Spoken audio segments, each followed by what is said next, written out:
বাস্তবতা আপনারা এমন একটা প্রস্তাব করছেন যা বিদ্যমান সংবিধানকে স্থগিত করার প্রস্তাব। একই কথা আদেশের ক্ষেত্রেও অনেকে দাবি তুলছেন যে আদেশ দেবে প্রধান উপদেষ্টা। প্রধান উপদেষ্টা আদেশ দেবেন কোন ক্ষমতা বলে? সরকারই তো আদেশ দেয়, কিন্তু সরকার আদেশ দেয় এবং সেটা রাষ্ট্রপতির নামে যায়। এটা তো যে কোনো রাষ্ট্রের নিয়ম। রাষ্ট্রপতি হচ্ছে রাষ্ট্রের প্রতীক, তার নামে যাবে। ব্রিটেনে কিছু হলে রানীর নামে যাবে। এখন আপনি সরকার একটা অর্ডিন্যান্স জারি করতে পারে, সেটা যে নামে দিক, আদেশ নামে দিল কার্যত মর্মবস্তু সেটা অর্ডিন্যান্স, কারণ এখন পার্লামেন্ট নাই। পার্লামেন্ট থাকলে আইন হয়, আর যখন পার্লামেন্ট থাকে না তখন এটা অর্ডিন্যান্স আকারে যায় ওই সময়কালের জন্য। যখন পার্লামেন্ট আসবে তখন সেটা আইনে চলে যাবে। এখন প্রশ্ন হচ্ছে যে এই যে সরকারই তো অর্ডিন্যান্সটা কিংবা আদেশটা দেবে in the name of president, কিন্তু আপনি যদি বলেন না প্রধান উপদেষ্টাকে এটা জারি করতে হবে, তাহলে তার তো কোনো বিধান নাই, কোথাও তো লেখা নাই এটা। তাহলে প্রধান উপদেষ্টা কিসের ভাবে দিবেন? জুলাই অভ্যুত্থানের শক্তি বলে।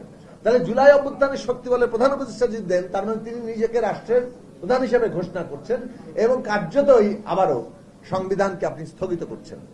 আপনি সরকার ওত নিয়েছেন 106 অনুচ্ছেদের বরাতে, তার মানে আপনি একটা বিশেষ সরকার, কিন্তু একই সাথে আপনি সংবিধানকে সাথে নিয়ে চলছেন। কিন্তু এই মুহূর্তে এসে আপনি যখন সংবিধানকে ছাপিয়ে যাওয়ার কোন প্রস্তাবনা করেন, আপনি একটা রাজনৈতিক সংকটের সম্ভাবনাকে জাগিয়ে তোলেন। কারণ আমরা যদি ঐকমত্য ছাড়া কেউ কারো সিদ্ধান্ত চাপিয়ে দিতে চাই, তাহলে সেটা কোনোভাবে কাজ করবে না। এটা আমাদের সকলের উপলব্ধি করা দরকার। আমরা সংবিধান সংস্কার পরিষদের দাবি করেছি এবং সংবিধান সংস্কার পরিষদের প্রস্তাব করা হয়েছে, কিন্তু এটা যদি ঐকমত্য না হয়, এটা তো আমরা চাপিয়ে দিতে পারি না। এটা আমাদের মনে রাখা দরকার। আমরা আমাদের প্রস্তাব হয়েছে বলে আমরা যদি এখন এই মুহূর্তে সেটা নিয়ে খুব লাফাতে থাকি, তাহলে আমার মনে হয় না, আমাদের দলের পক্ষ থেকে আমরা পরিষ্কার করে বলতে চাই যে এটা আমাদের জন্য জাতীয়ভাবে কোন কার্যকর কিছু হবে। আমরা অ্যাপিল করতে পারি যে আসলে যে যে ক্ষমতা গণভোটের মাধ্যমে সংসদকে দেওয়া হচ্ছে, যে তার জুলাই সনদের ভিত্তিতে তারা আগামী সংসদ মৌলিক সংস্কার করার ক্ষমতা পাচ্ছে, কনস্টিটিউয়েন্ট পাওয়ার পাচ্ছে। এটাই আসলে নাম দিলে সংবিধান সংস্কার পরিষদ হয়। এটা যদি আপনারা গ্রহণ করেন, তাহলে এটা গ্রহণ করতে পারেন, এর মধ্যে কোনো অসুবিধা নেই। এর মধ্যে সংবিধানকে কোনো স্থগিতও করতে হয় না, কোনো কিছু করতে হয় না। কিন্তু আপনি যখন বলেন যে গণভোটে নোট অফ ডিসেন্ট মীমাংসা হয়ে যাবে, প্রধান উপদেষ্টার আদেশ দেবেন, তাহলে সেক্ষেত্রে সংবিধানের প্রশ্নগুলো নিয়ে একটা ঝুঁকিপূর্ণ জায়গায় আমরা যাই এবং এটাতে ঐকমত্য নাই। এবং ঐকমত্য না থাকলে আমরা এই গণতান্ত্রিক ট্রানজিশনে বড় ধরনের জাতীয় সংকটে পড়ব এবং সেটা আমাদের জাতীয় নিরাপত্তাগত জায়গা তৈরি করবে।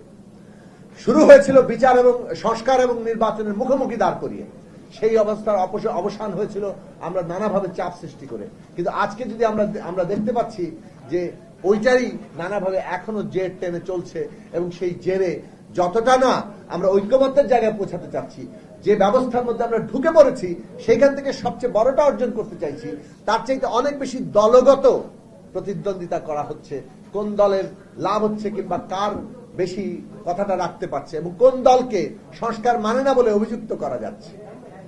এই পলিটিক্স করে জাতীয় স্বার্থকে ক্ষুণ্ণ করাটাকে আমরা গ্রহণ করতে পারি না। আমরা জনগণের কাছে আহ্বান জানাই, দলীয় প্রতিযোগিতা কোনো দলের প্রতি খাটো করার রাজনৈতিক লক্ষ্য নিয়ে জাতীয় প্রশ্নকে হুমকির মধ্যে আপনারা ফেলবেন না।